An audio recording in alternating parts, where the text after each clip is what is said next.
Saudi Arabia giving $25 million, Qatar, all of these countries. You talk about women and women's rights. So these are people that push gays off buildings. These are people that kill women and treat women horribly, and yet you take their money.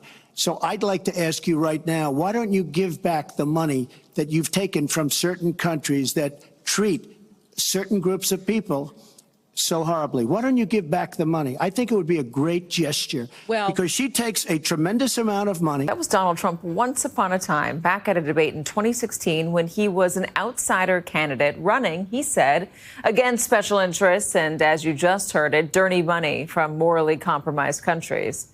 So how did Donald Trump go from demanding Hillary Clinton send back Clinton Foundation donations from Qatar to telling Americans he would be stupid not to happily accept a $400 million super luxury jet from those same Qataris? Is it as simple as rules for thee, but not for me?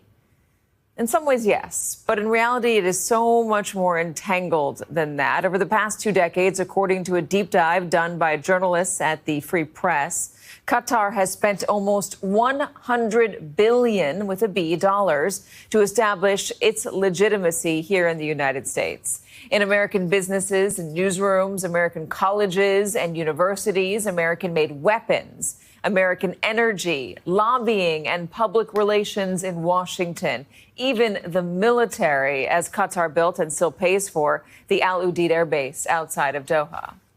And now the country could be reaching the pinnacle of its influence because, as the Free Press also puts it, in President Trump and his friends and family, Qatar seems to have found a political leader and business partner who is unconcerned about keeping private and public interests separate.